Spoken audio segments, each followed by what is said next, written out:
Bharatiya Janata party Lok Sabha ઉમેદવાર મનસુખભાઈ માંડવિયાને ઉમેદવારી મળતા ઉપલેટા શહેરમાં હાજરી આપી હતી। રોડ શો તથા બાવલા ચોક ખાતે સભાનું આયોજન કરવામાં આવ્યું હતું। આ સાથે જ કાર્યક્રમમાં ભારતીય જનતા પાર્ટીના દરેક કાર્યકર્તાઓ, હોદ્દેદારો, મહિલા મોરચા ઉપસ્થિત રહ્યા હતા।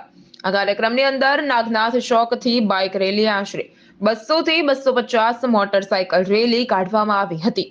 સાથે સાથે ચુસ્ત બંદોબસ્ત કરવામાં આવ્યો હતો અને આ કાર્યક્રમની અંદર પૂર્વ સાંસદ સભ્ય રમેશભાઈ ધડુક, ધારાસભ્ય મહેન્દ્રભાઈ પાડલિયા હાજર રહ્યા હતા। મનસુખભાઈ માંડલિયાને ફુલહારથી સ્વાગત કરવામાં આવ્યું તથા ફટાકડા ફોડી રેલી મુખ્ય માર્ગથી કાઢવામાં આવી હતી। આ કાર્યક્રમમાં ઉમેદવાર મનસુખભાઈ માંડલિયા બાવલા ચોક સભામાં પ્રવચન કરી લોકોને જાગૃત કર્યા અને આવનારા સમયની અંદર લોકોના હિત માટે કામ કરશે અને ડબલ એન્જિનની સરકાર પ્રધાનમંત્રી નરેન્દ્ર મોદીના નેતૃત્વમાં ભારતને ડિજિટલ ઇન્ડિયા બનાવવાની વાત તથા લોકોને બીમારી માટે જ આયુષ્યમાન કાર્ડ વગેરેની યોજનાના બારમાં લોકોને માહિતી આપી હતી।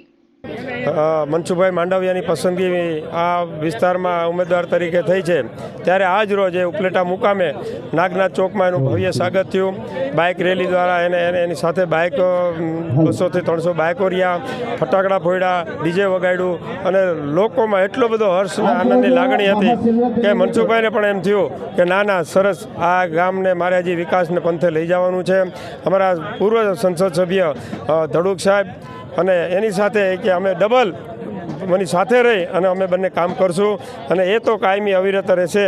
અને વધારે અમને એમ છે કે જે આરોગ્ય પ્રધાન તરીકે જે ભારત દેશમાં પોતાની જે કોરોના કાળમાં જે સારી કામગીરી કરી છે, એમાં કેન્દ્રમાં 5મા નંબરના મિનિસ્ટર હોય ત્યારે આજે ઉપલેટા શહેરમાં તેનું ભાવભર્યું સ્વાગત કરેલું। બાઇક રેલી, ફટાકડા તેમજ ડીજે વગાડી સૌ કાર્યકર્તા ભાઈઓ, વેપારીગણ તેમજ સામાજિક આગેવાનો સૌ હર્ષ અને ઉલ્લાસ સાથે મનસુખભાઈ માંડવિયા ઉમેદવાર જાહેર થયા બાદ પહેલીવાર પધારતા હોય ત્યારે એક દિવાળીનો માહોલ થયો।